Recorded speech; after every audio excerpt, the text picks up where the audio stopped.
On some of the old actors. London Magazine, Feb. 1822. Of all the actors who flourished in my time, a melancholy phrase if taken aright, reader, Bensley had most of the swell of soul, was greatest in the delivery of heroic conceptions, the emotions consequent upon the presentment of a great idea to the fancy. He had the true poetical enthusiasm, the rarest faculty among players. None that I remember possessed even a portion of that fine madness, which he threw out in Hotspur's famous rant about glory, or the transports of the Venetian incendiary at the vision of the fired city. One, his voice had the dissonance, and at times the inspiriting effect of the trumpet. His gait was uncouth and stiff, but no way embarrassed by affectation, and the thoroughbred gentleman was uppermost in every movement. He seized the moment of passion with the greatest truth, like a faithful clock never striking before the time, never anticipating or leading you to anticipate. He was totally destitute of trick and artifice. He seemed come upon the stage to do the poet's message simply, and he did it with as genuine fidelity as the nuncios in Homer deliver the errands of the gods. He let the passion or the sentiment do its own work without prop or bolstering. He would have scorned to mountebank it, and betrayed none of that cleverness which is the bane of serious acting. For this reason, his ego was the only endurable one which I remember to have seen. No spectator from his action could divine more of his artifice than Othello was supposed to do. His confessions in soliloquy alone put you in possession of the mystery. There were no by intimations to make the audience fancy their own discernment so much greater than that of the Moor, who commonly stands like a great helpless mark set up for mine ancient, and a quantity of barren spectators to shoot their bolts at. The ego of Bensley did not go to work so grossly. There was a triumphant tone about the character, natural to a general consciousness of power, but none of that petty vanity which chuckles and cannot contain itself upon any little successful stroke of its knavery, which is common with your small villains and green probationers in mischief. It did not clap or crow before its time. It was not a man setting his wits at a child, and winking all the while at other children who are mightily pleased at being let into the secret, but a consummate villain entrapping a noble nature into toils, against which no discernment was available, where the manner was as fathomless as the purpose seemed dark and without motive. The part of Malvolio in the Twelfth Night was performed by Bensley, with a richness and a dignity of which, to judge from some recent castings of that character, the very tradition must be worn out from the stage. No manager in those days would have dreamed of giving it to Mr. Baddeley or Mr. Parsons. When Bensley was occasionally absent from the theatre, John Kemble thought it no derogation to succeed to the part. Malvolio is not essentially ludicrous. He becomes comic but by accident. He is cold, austere, repelling, but dignified, consistent, and for what appears, rather of an overstretched morality. Maria describes him as a sort of Puritan, and he might have worn his gold chain with honor in one of our old Roundhead families, in the service of a Lambert or a Lady Fairfax. But his morality and his manners are misplaced in Illyria. He is opposed to the proper levities of the piece and falls in the unequal contest. Still his pride or his gravity, call it which you will, is inherent and native to the man, not mock or affected, which latter only are the fit objects to excite laughter. His quality is at the best unlovely, but neither buffoon nor contemptible. His bearing is lofty, a little above his station, but probably not much above his deserts. We see no reason why he should not have been brave, honorable, accomplished. His careless committal of the ring to the ground, which he was commissioned to restore to Cesario, bespeaks a generosity of birth and feeling. 2. His dialect on all occasions is that of a gentleman and a man of education. We must not confound him with the eternal low steward of comedy. He is master of the household to a great princess, a dignity probably conferred upon him for other respects than age or length of service. 3. Olivia, at the first indication of his supposed madness, declares that she would not have him miscarry for half of her dowry. Does this look as if the character was meant to appear little or insignificant? Once, indeed, she accuses him to his face. Of what? Of being sick of self-love, but with a gentleness and considerateness which could not have been, if she had not thought that this particular infirmity shaded some virtues. His rebuke to the knight and his sottish revelers is sensible and spirited, and when we take into consideration the unprotected condition of his mistress, and the strict regard with which her state of real or dissembled mourning would draw the eyes of the world upon her house affairs, Malvolio might feel the honor of the family in some sort in his keeping, as it appears not that Olivia had any more brothers or kinsmen to look to it. for Sir Toby had dropped all such nice respects at the buttery hatch. That Malvolio was meant to be represented as possessing some estimable qualities, the expression of the Duke in his anxiety to have him reconciled, almost infers, pursue him, and entreat him to a peace. Even in his abused state of chains and darkness, a sort of greatness seems never to desert him. He argues highly and well with the supposed Sir Topas, and philosophizes gallantly upon his straw. There must have been some shadow of worth about the man. He must have been something more than a mere vapor, a thing of straw or jack in office, before Fabian and Maria could have ventured sending him upon a courting errand to Olivia. There was some consonancy, as he would say, in the undertaking, or the jest would have been too bold even for that house of misrule. There was example for it, said Malvolio. The lady of the Strachey married the yeoman of the wardrobe.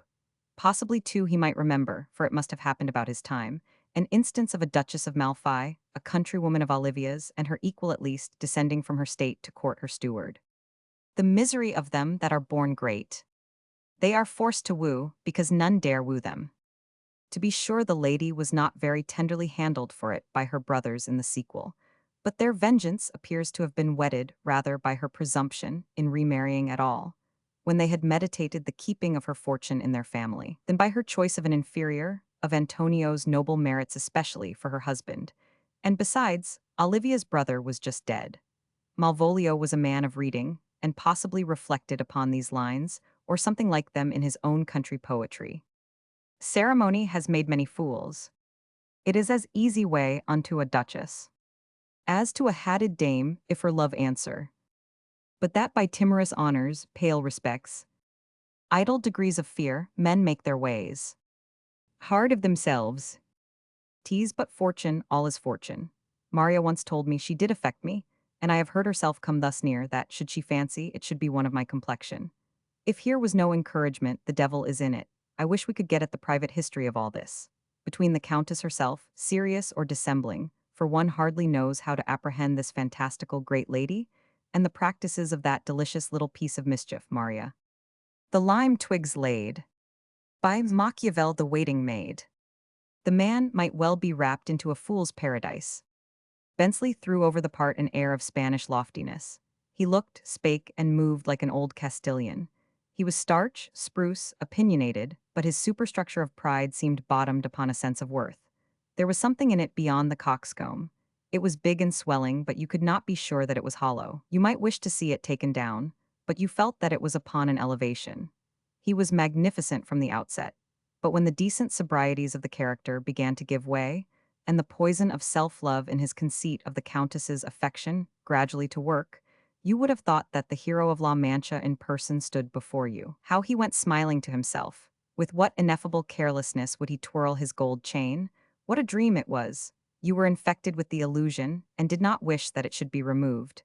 You had no room for laughter. If an unseasonable reflection of morality obtruded itself, it was a deep sense of the pitiable infirmity of man's nature that can lay him open to such frenzies. But in truth, you rather admired than pitied the lunacy while it lasted.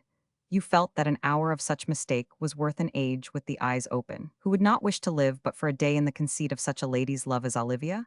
Why, the Duke would have given his principality, but for a quarter of a minute, sleeping or waking, to have been so deluded. The man seemed to tread upon air, to taste manna, to walk with his head in the clouds, to mate Hyperion. Though, shake not the castles of his pride, endure yet for a season bright moments of confidence. Stand still, ye watches of the element, that Malvolio may be still in fancy fair Olivia's lord. But fate and retribution say no. I hear the mischievous titter of Maria, the witty taunts of Sir Toby, the still more insupportable triumph of the foolish knight, the counterfeit Sir Topas is unmasked, and thus the whirligig of time, as the true clown hath it, brings in his revenges. I confess that I never saw the catastrophe of this character while Bensley played it without a kind of tragic interest. There was good foolery too. Few now remember Dodd. What an egg-cheek the stage lost in him. Lovegrove, who came nearest to the old actors, revived the character some few seasons ago and made it sufficiently grotesque. But Dodd was it, as it came out of nature's hands. It might be said to remain in puris naturalibus. In expressing slowness of apprehension, this actor surpassed all others. You could see the first dawn of an idea stealing slowly over his countenance, climbing up by little and little, with a painful process, till it cleared up at last to the fullness of a twilight conception, its highest meridian. He seemed to keep back his intellect, as some have had the power to retard their pulsation. The balloon takes less time in filling than it took to cover the expansion of his broad, moony face over all its quarters with expression. A glimmer of understanding would appear in a corner of his eye, and for lack of fuel go out again. A part of his forehead would catch a little intelligence, and be a long time in communicating it to the remainder. I am ill at dates, but I think it is now better than 25 years ago that walking in the gardens of Gray's Inn. They were then far finer than they are now. The accursed Verulam buildings had not encroached upon all the east side of them, cutting out delicate green crankles, and shouldering away one of two of the stately alcoves of the terrace. The survivor stands gaping and relationless as if it remembered its brother. They are still the best gardens of any of the inns of court, my beloved temple not forgotten, have the gravest character, their aspect being altogether reverend and law-breathing. Bacon has left the impress of his foot upon their gravel walks, taking my afternoon solace on a summer day upon the aforesaid terrace. Comely sad personage came towards me, whom from his grave air and deportment I judged to be one of the old benchers of the inn.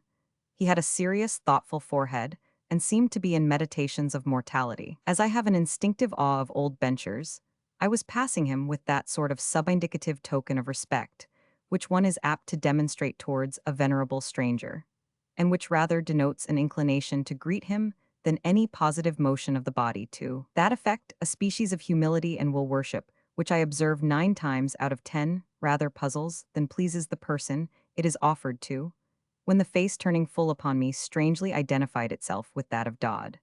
Upon close inspection I was not mistaken, but could this sad thoughtful countenance be the same vacant face of folly which I had held so often under circumstances of gaiety, which I had never seen without a smile, or recognized but as the usher of mirth, that looked out so formally flat in Foppington, so frothily pert in tattle, so impotently busy in backbite, so blankly divested of all meaning, or resolutely expressive of none, in acres, in fribble, and 1,000 agreeable impertinences? Was this the face, full of thought and carefulness, that had so often divested itself at will of every trace of either to give me diversion, to clear my cloudy face for 2 or 3 hours at least of its furrows?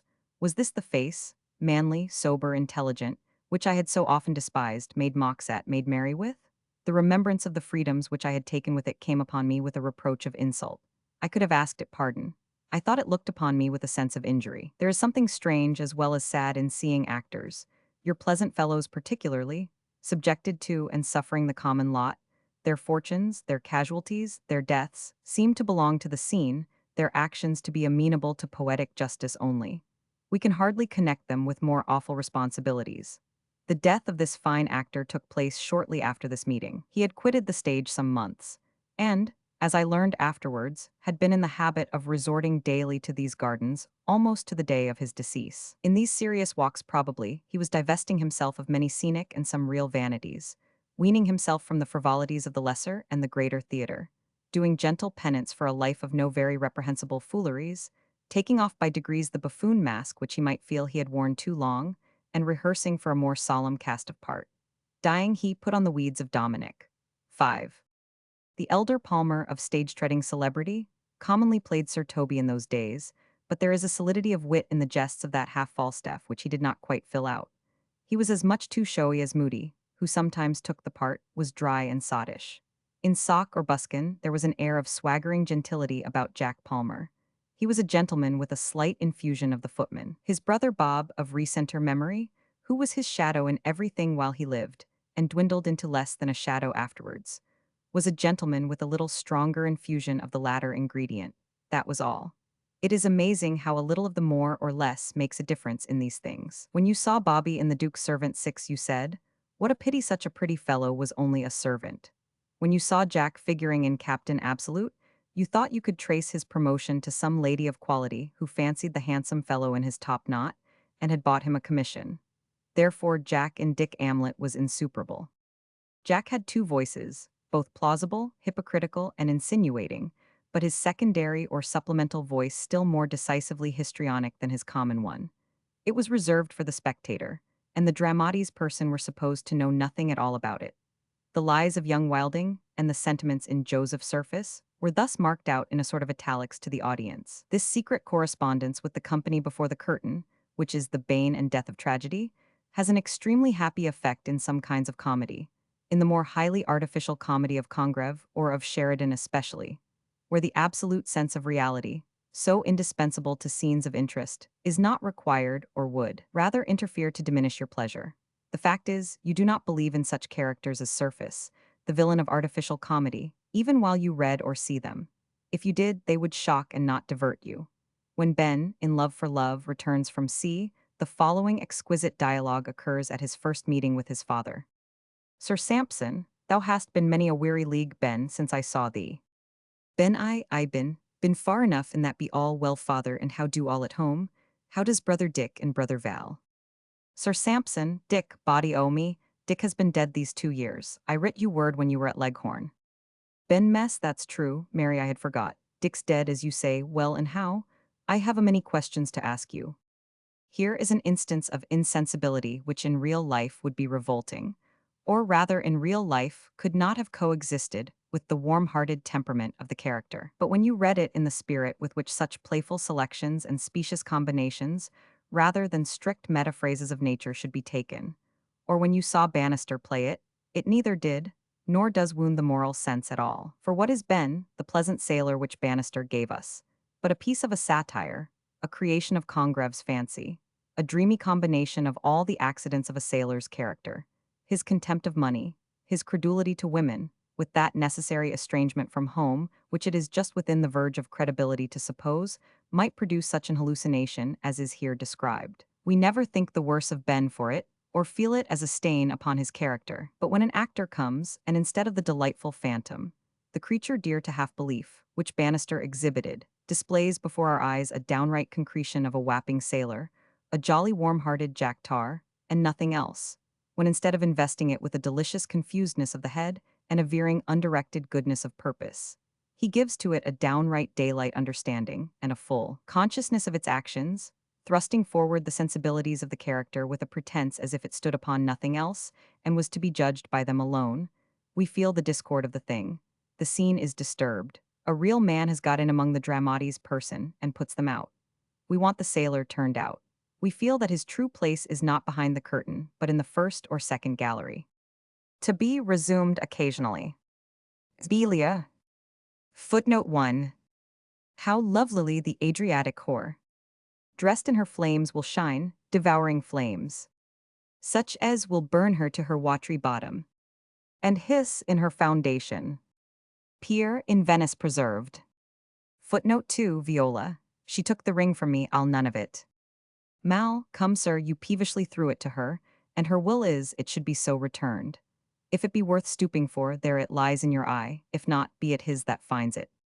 Footnote 3. Mrs. Inchbald seems to have fallen into the common mistake of the character in some sensible observations.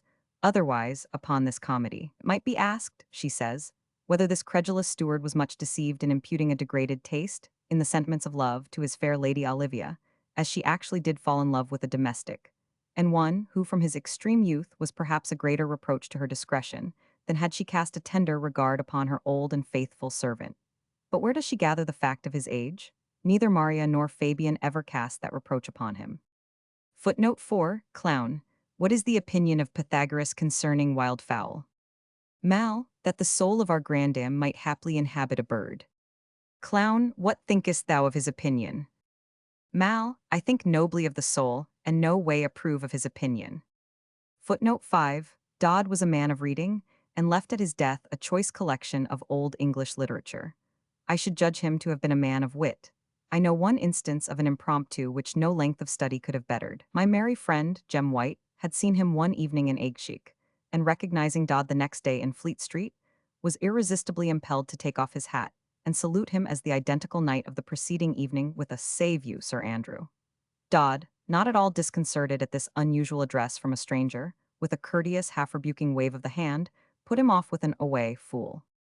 Footnote 6. High Life Below Stairs. The Old Actors. London Magazine, April, 1822.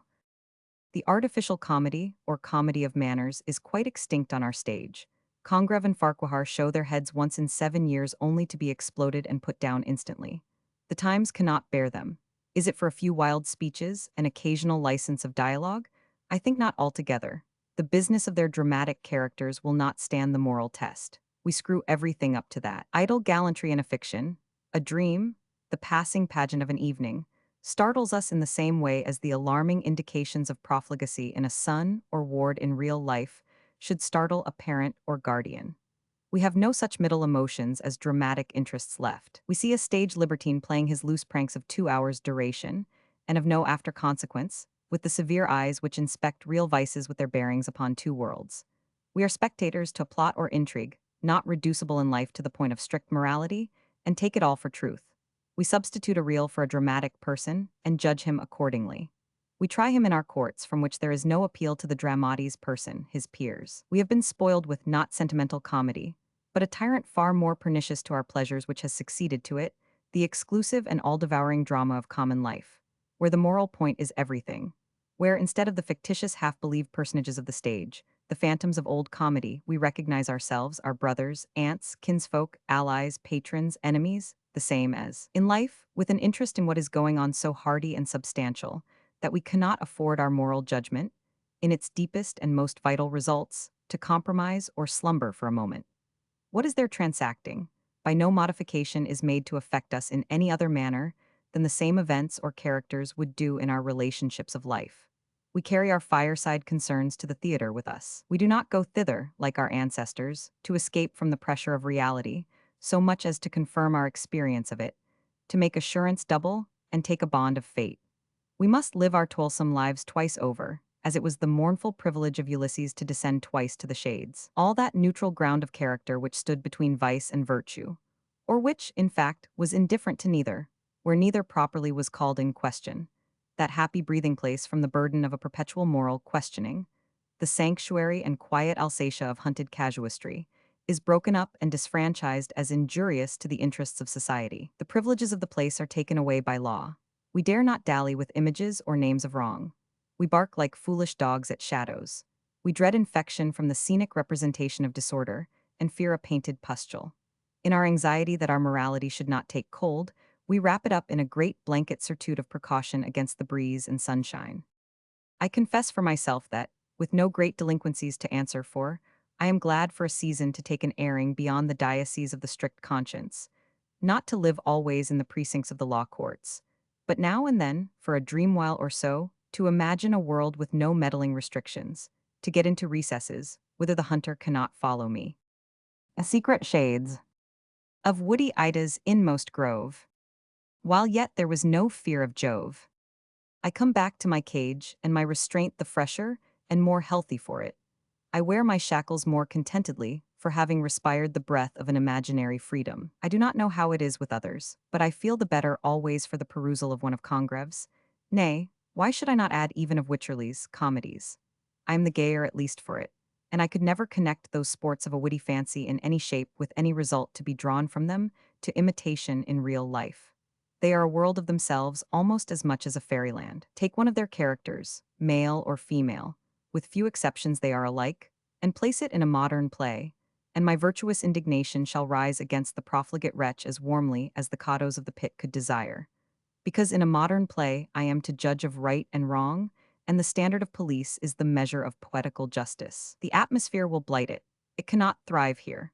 It has got into a moral world where it has no business, from which it must needs fall headlong, as dizzy and incapable of keeping its stand as a Swedenborgian bad spirit that has wandered unawares within the sphere of one of his good men or angels. But in its own world do we feel the creature is so very bad.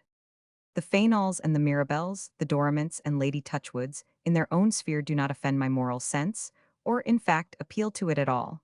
They seem engaged in their proper element. They break through no laws or conscientious restraints. They know of none. They have got out of Christendom into the land, what shall I call it? Of cuckoldry, the utopia of gallantry, where pleasure is duty and the manners perfect freedom. It is altogether a speculative scene of things, which has no reference whatever to the world that is. No good person can be justly offended as a spectator, because no good person suffers on the stage. Judged morally, every character in these plays, the few exceptions only are mistakes, is alike essentially vain and worthless. The great art of Congreve is especially shown in this, that he has entirely excluded from his scenes, some little generosities in the part of Angelica perhaps accepted, not only anything like a faultless character, but any pretensions to goodness or good feelings whatsoever. Whether he did this designedly or instinctively, the effect is as happy as the design if design was bold. I used to wonder at the strange power which his way of the world in particular possesses of interesting you all along in the pursuits of characters, for whom you absolutely care nothing, for you neither hate nor love his personages.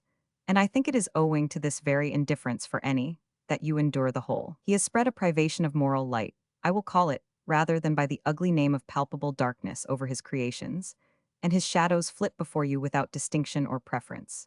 Had he introduced a good character, a single gush of moral feeling, a revulsion of the judgment to actual life and actual duties, the impertinent Gaussian would have only lighted to the discovery of deformities, which now are none because we think them none. Translated into real life, the characters of his and his friend Wycherley's dramas are profligates and strumpets, the business of their brief existence, the undivided pursuit of lawless gallantry. No other spring of action or possible motive of conduct is recognized. Principles which universally acted upon must reduce this frame of things to chaos, but we do them wrong in so translating them. No such effects are produced in their world. When we are among them, we are amongst a chaotic people. We are not to judge them by our usages. No reverend institutions are insulted by their proceedings, for they have none among them. No peace of families is violated, for no family ties exist among them. No purity of the marriage bed is stained, for none is supposed to have a being. No deep affections are disquieted, no holy wedlock bands are snapped asunder, for affection's depth and wedded faith are not of the growth of that soil.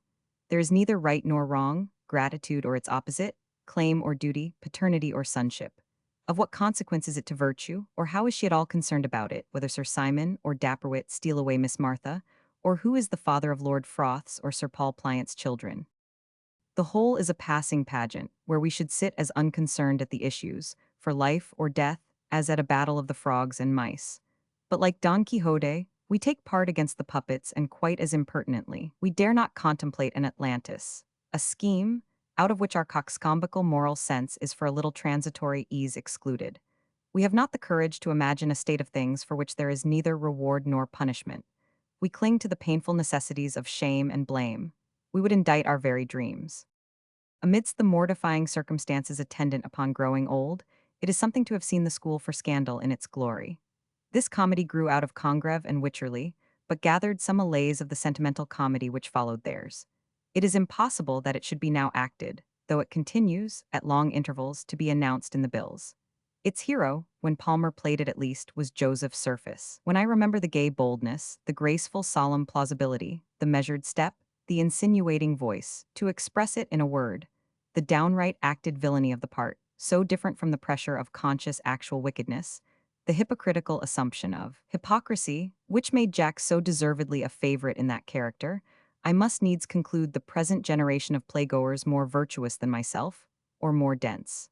I freely confess that he divided the palm with me with his better brother, that, in fact, I liked him quite as well. Not but there are passages, like that, for instance, where Joseph is made to refuse a pittance to a poor relation, incongruities which Sheridan was forced upon by the attempt to join the artificial with the sentimental comedy, either of which must destroy the other.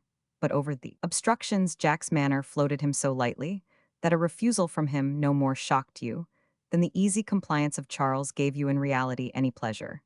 You got over the paltry question as quickly as you could to get back into the regions of pure comedy, where no cold moral reigns. The highly artificial manner of Palmer in this character counteracted every disagreeable impression which you might have received from the contrast, supposing them real, between the two brothers.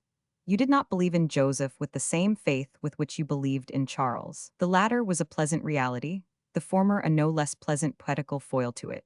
The comedy, I have said, is incongruous, a mixture of Congreve with sentimental incompatibilities. The gaiety upon the whole is buoyant, but it required the consummate art of Palmer to reconcile the discordant elements. A player with Jack's talents, if we had one now, would not dare to do the part in the same manner. He would instinctively avoid every turn which might tend to unrealize, and so to make the character fascinating. He must take his cue from his spectators, who would expect a bad man and a good man as rigidly opposed to each other, as the deathbeds of those geniuses are contrasted in the prints, which I am sorry to see have disappeared from the windows of my old friend Carrington Bowles, of St. Paul's Churchyard Memory, an exhibition as venerable as the adjacent cathedral, and almost coeval, of the bad and good man at the hour of death, where the ghastly apprehensions of the former And truly, the grim phantom with his reality of a toasting fork is not to be despised, so finely contrast with the meek complacent kissing of the rod, taking it in like honey and butter, with which the latter submits to the scythe of the gentle bleeder, Time, who wields his lancet with the apprehensive finger of a popular young lady's surgeon. What flesh, like loving grass, would not covet to meet halfway the stroke of such a delicate mower? John Palmer was twice an actor in this exquisite part. He was playing to you all the while that he was playing upon Sir Peter and his lady. You had the first intimation of a sentiment before it was on his lips. His altered voice was meant to you, and you were to suppose that his fictitious co-flutterers on the stage perceived nothing at all of it. What was it to you if that half-reality, the husband, was overreached by the puppetry, or the thin thing, Lady Teazle's reputation, was persuaded it was dying of a plethory? The fortunes of Othello and Desdemona were not concerned in it. Poor Jack has passed from the stage, in good time that he did not live to this our age of seriousness. The fidgety pleasant old Teazle King too is gone in good time. His manner would scarce have passed current in our day. We must love or hate, acquit or condemn, censure or pity, exert our detestable coxcombry of moral judgment upon everything. Joseph Surface, to go down now, must be a downright revolting villain. No compromise. His first appearance must shock and give horror. His specious plausibilities, which the pleasurable faculties of our fathers welcomed with such hearty greetings, knowing that no harm, dramatic harm even, could come, or was meant to come of them, must inspire a cold and killing aversion. Charles, the real canting person of the scene, for the hypocrisy of Joseph has its ulterior legitimate ends, but his brother's professions of a good heart center in downright self-satisfaction, must be loved and Joseph hated. To balance one disagreeable reality with another, Sir Peter Teazle must be no longer the comic idea of a fretful old bachelor bridegroom, whose teasings, while King acted it, were evidently as much played off at you as they were meant to concern any body on the stage. He must be a real person, capable in law of sustaining an injury, a person towards whom duties are to be acknowledged, the genuine crimcon antagonist of the villainous seducer, Joseph. To realize him more, his sufferings under his unfortunate match must have the downright pungency of life, must, or should, make you not mirthful but uncomfortable, just as the same predicament would move you in a neighbor or old friend. The delicious scenes which give the play its name and zest must affect you in the same serious manner as if you heard the reputation of a dear female friend attacked in your real presence. Crabtree and Sir Benjamin, those poor snakes that lived but in the sunshine of your mirth, must be ripened by this hotbed process of realization into asps or amphisbaenas, and Mrs. Candor, oh frightful, become a hooded serpent. Oh, who that remembers Parsons and Dodd, the wasp and butterfly of the school for scandal in those two characters, and charming natural Miss Pope, the perfect gentlewoman as distinguished from the fine lady of comedy, in this latter part, would forego the true scenic delight, the escape from life, the oblivion of consequences, the holiday barring out of the pedant reflection, those saturnalia of 2 or 3 brief hours, well won from the world, to sit instead at one of our modern plays, to have his coward conscience, that forsooth must not be left for a moment, stimulated with perpetual appeals, dulled rather and blunted as a faculty without repose must be, and his moral vanity pampered with images of notional justice, notional beneficence, lives saved without the spectator's risk, and fortunes given away that cost the author nothing. No piece was, perhaps, ever so completely cast in all its parts as this manager's comedy. Miss Farren had succeeded to Mrs. Abingdon and Lady Teazle, and Smith, the original Charles, had retired when I first saw it. The rest of the characters, with very slight exceptions, remained. I remember it was then the fashion to cry down John Kemble, who took the part of Charles after Smith, but I thought very unjustly. Smith, I fancy, was more airy, and took the eye with a certain gaiety of person. He brought with him no sombre recollections of tragedy. He had not to expiate the fault of having pleased beforehand in lofty declamation. He had no sins of Hamlet or of Richard to atone for. His failure in these parts was a passport to success in one of so opposite a tendency. But as far as I could judge, the weighty sense of Kemble made up for more personal incapacity than he had to answer for. His harshest tones in this part came steeped and dulcified in good humor. He made his defects a grace. His exact declamatory manner, as he managed it, only served to convey the points of his dialogue with more precision. It seemed to head the shafts to carry them deeper. Not one of his sparkling sentences was lost. I remember minutely how he delivered each in succession, and cannot by any effort imagine how any of them could be altered for the better. No man could deliver brilliant dialogue, the dialogue of Congreve or of Wycherley, because none understood it half so well as John Kemble. His Valentine, in Love for Love, was, to my recollection, faultless. He flagged sometimes in the intervals of tragic passion. He would slumber over the level parts of an heroic character. His Macbeth has been known to nod, but he always seemed to me to be particularly alive to pointed and witty dialogue. The relaxing levities of tragedy have not been touched by any since him.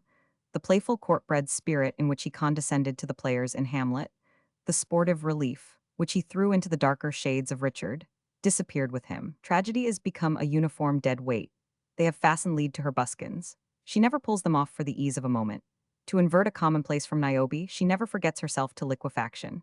John had his sluggish moods, his torpors, but they were the halting stones and resting places of his tragedy, politic savings and fetches of the breath, husbandry of the lungs, where nature pointed him to be an economist, rather, I think, than errors of the judgment. They were, at worst, less painful than the eternal, tormenting, unappeasable vigilance, the lidless dragon eyes, of present fashionable tragedy. The story of his swallowing opium pills to keep him lively upon the first night of a certain tragedy, we may presume to be a piece of retaliatory pleasantry on the part of the suffering author. But indeed, John had the art of diffusing a complacent, equable dullness, which you knew not where to quarrel with, over a piece which he did not like, beyond any of his contemporaries. John Kemble had made up his mind early that all the good tragedies which could be written had been written, and he resented any new attempt. His shelves were full.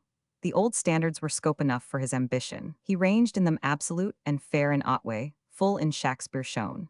He succeeded to the old lawful thrones, and did not care to adventure bottomry with a Sir Edward Mortimer or any casual speculator that offered. I remember, too acutely for my peace, the deadly extinguisher which he put upon my friend G. Antonio. G, satiate with visions of political justice, possibly not to be realized in our time, or willing to let the skeptical worldling see that his anticipations of the future did not preclude a warm sympathy for men as they are and have been, wrote a tragedy. He chose a story, affecting, romantic, Spanish, the plot simple without being naked, the incidents uncommon without being overstrained. Antonio, who gives the name to the piece, is a sensitive young Castilian, who, in a fit of his country honor, immolates his sister. But I must not anticipate the catastrophe.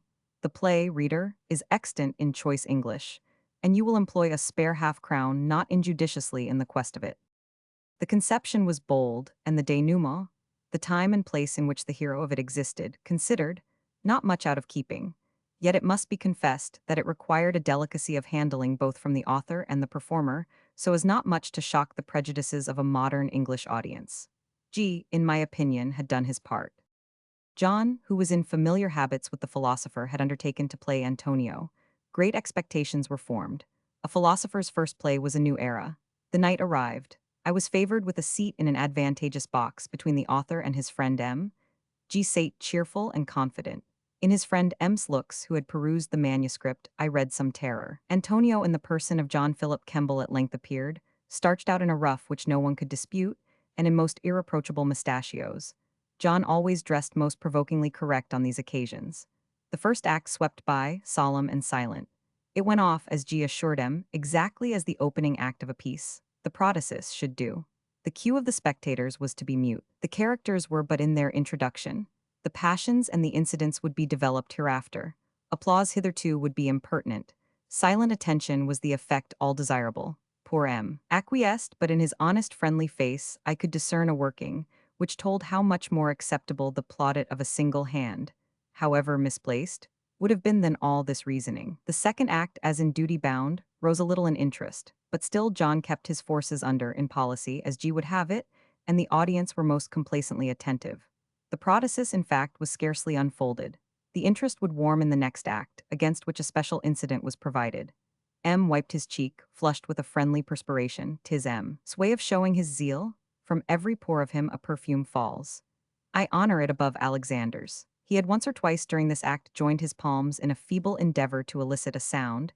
They emitted a solitary noise without an echo. There was no deep to answer to his deep. G repeatedly begged him to be quiet. The third act at length brought on the scene which was to warm the piece progressively to the final flaming forth of the catastrophe.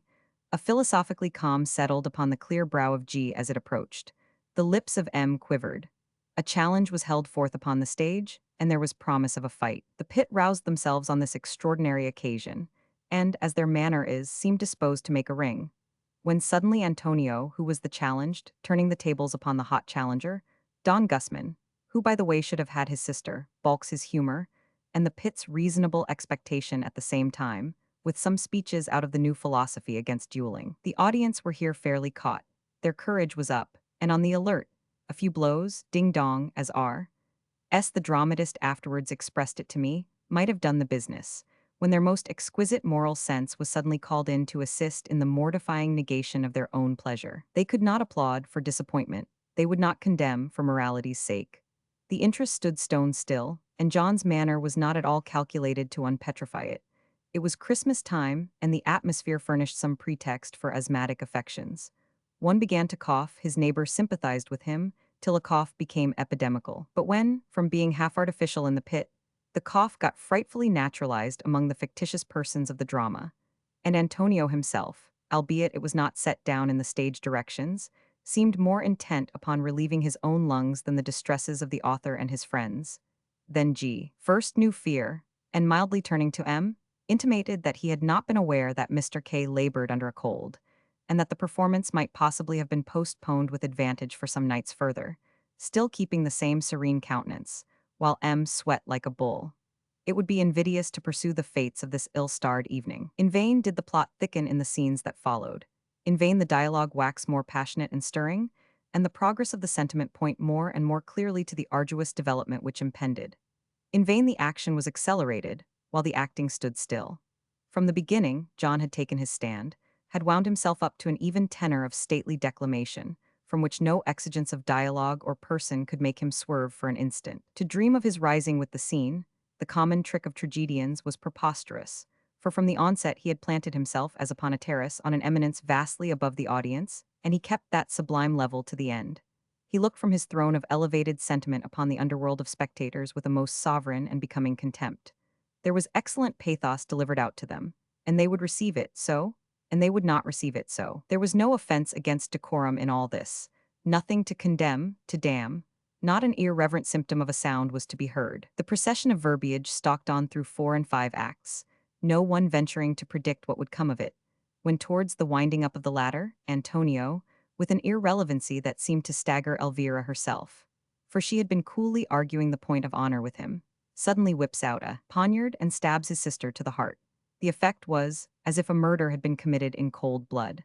The whole house rose up in clamorous indignation demanding justice. The feeling rose far above hisses. I believe at that instant, if they could have got him, they would have torn the unfortunate author to pieces. Not that the act itself was so exorbitant, or of a complexion different from what they themselves would have applauded upon another occasion in a Brutus, or in a Pius, but for want of attending to Antonio's words, which palpably led to the expectation of no less dire an event, instead of being seduced by his manner, which seemed to promise a sleep of a less alarming nature than it was his cue to inflict upon Elvira, they found themselves betrayed into an accomplice ship of murder, a perfect misprision of parricide, while they dreamed of nothing less. M, I believe, was the only person who suffered acutely from the failure, for G thenceforward, with a serenity unattainable but by the true philosophy, abandoning a precarious popularity, retired into his fast hold of speculation, the drama in which the world was to be his tiring room, and remote posterity his applauding spectators at once and actors. Belia. The Old Actors. London Magazine, October, 1822. I do not know a more mortifying thing than to be conscious of a foregone delight, with a total oblivion of the person and manner which conveyed it. In dreams, I often stretch and strain after the countenance of Edwin, whom I once saw in Peeping Tom. I cannot catch a feature of him. He is no more to me than Noakes or Pinkethman. Parsons, and still more Dodd, were near being lost to me, till I was refreshed with their portraits, fine treat, the other day at Mr. Matthews's gallery at Highgate, which, with the exception of the Hogarth pictures, a few years since exhibited in Pall Mall, was the most delightful collection I ever gained admission to. There hang the players in their single persons and in grouped scenes from the Restoration, Bettertons, Booths, Garricks, justifying the prejudices which we entertain for them. The Bracegirdles, the Mountforts, and the Oldfields, fresh as Cibber has described them. The Woffington, a true Hogarth, upon a couch, dallying and dangerous. The screen scene in Brinsley's famous comedy, with Smith and Mrs. Abingdon, whom I have not seen, and the rest, whom having seen I see still there. There is Henderson, unrivaled in Camus, whom I saw at second hand in the elder Harley. Harley, the rival of Homan in Horatio, Homan with the bright glittering teeth in Lothario, and the deep Paviour's size in Romeo. the jolliest person, our son is fat, of any Hamlet I have yet seen, with the most laudable attempts for a personable man at looking melancholy, and Pope, the abdicated monarch of tragedy and comedy, in Harry the Eighth and Lord Townley. There hang the two Aikins, brethren in mediocrity, Rotten, who in Kitely seemed to have forgotten that in prouder days he had personated Alexander, the specious form of John Palmer, with the special effrontery of Bobby, Bensley, with the trumpet tongue, and Little Quick, the retired Diocletian of Islington, with his squeak like a Bartholomew fiddle. There are fixed, cold as in life, the immovable features of Moody, who, afraid of o'erstepping nature, sometimes stopped short of her, and the restless fidgetiness of Lewis, who, with no such fears, not seldom leaped the other side. There hang Farron and Whitfield, and Burton and Phillimore, names of small account in those times, but which, remembered now, or casually recalled by the sight of an old playbill, with their associated recordations, can drown an eye unused to flow. There too hangs, not far removed from them in death, the graceful plainness of the first Mrs. Pope, with a voice unstrung by age, but which, in her better days, must have competed with the silver tones of Barry himself. So enchanting in decay do I remember it, of all her lady parts exceeding herself in the Lady Quackeress, their earth-touched heaven. Of O'Keefe, when she played it to the merry cousin of Lewis, and Mrs. Maddox, the sensiblest of viragos, and Miss Pope, a gentlewoman ever to the verge of ungentility, with Churchill's compliment still burnishing upon her gay honeycomb lips.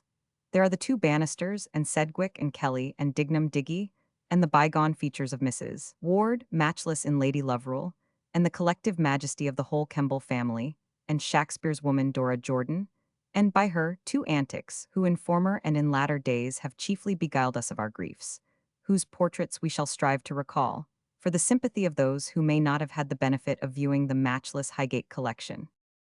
Mr. Suit.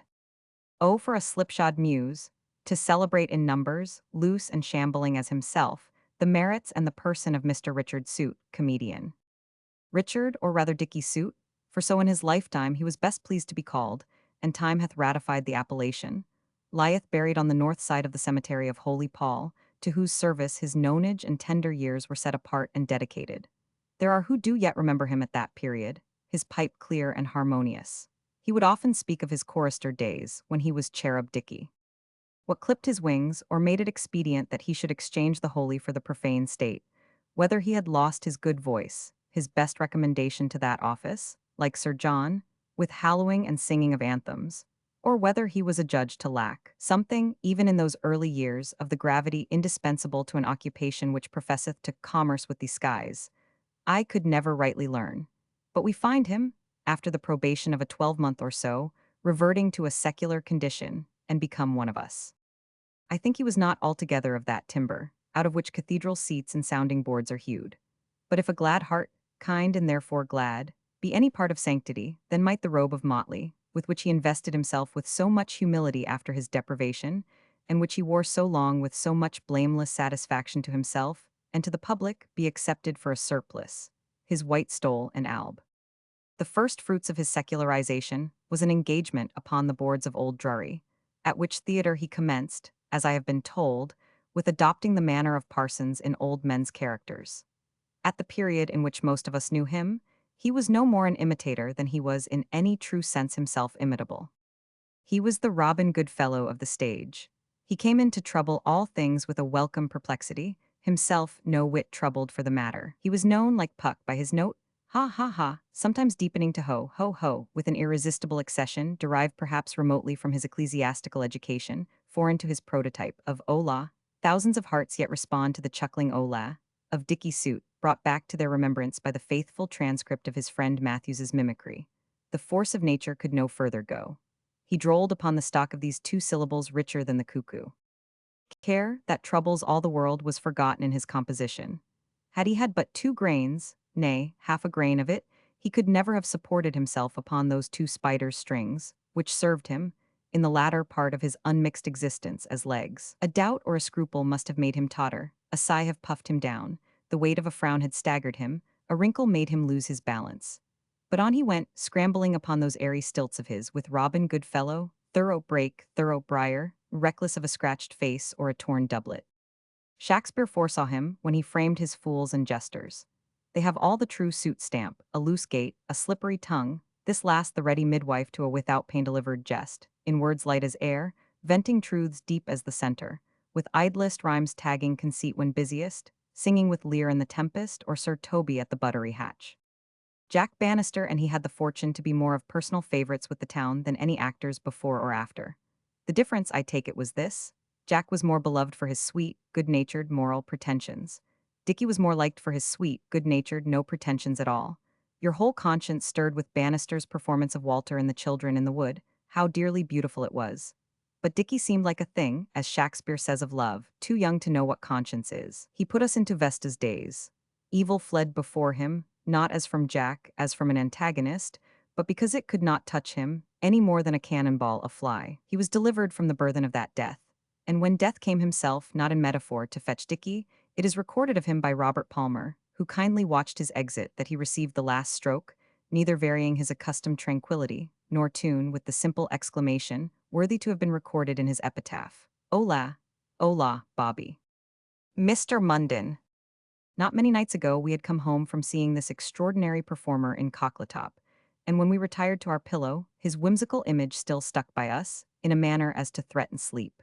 In vain, we tried to divest ourselves of it by conjuring up the most opposite associations. We resolved to be serious. We raised up the gravest topics of life: private misery, public calamity. All would not do.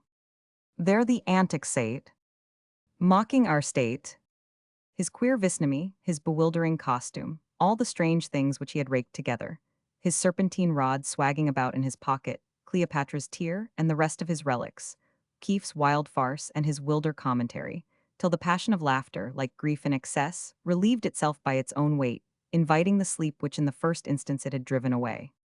But we were not to escape so easily. No sooner did we fall into slumbers than the same image, only more perplexing, assailed us in the shape of dreams. Not one mundane, but 500 were dancing before us, like the faces which, whether you will or no, come when you have been taking opium. All the strange combinations, which this strangest of all strange mortals ever shot his proper countenance into, from the day he came commissioned to dry up the tears of the town for the loss of the now almost forgotten Edwin. Oh, for the power of the pencil to have fixed them when we awoke. A season or two since there was exhibited a Hogarth gallery. We do not see why there should not be a Mundane gallery. In richness and variety, the latter would not fall far short of the former. There is one face of Farley, one face of Knight, one face, but what a one it is! Of Liston, but Mundane has none that you can properly pin down and call his. When you think he has exhausted his battery of looks in unaccountable warfare with your gravity, suddenly he sprouts out an entirely new set of features, like Hydra. He is not one, but legion. Not so much a comedian as a company. If his name could be multiplied like his countenance, it might fill a playbill. He, and he alone, literally makes faces. Applied to any other person, the phrase is a mere figure, denoting certain modifications of the human countenance. Out of some invisible wardrobe he dips for faces, as his friend Suit used for wigs, and fetches them out as easily. We should not be surprised to see him some day put out the head of a river horse, or come forth a peewit or lapwing, some feathered metamorphosis.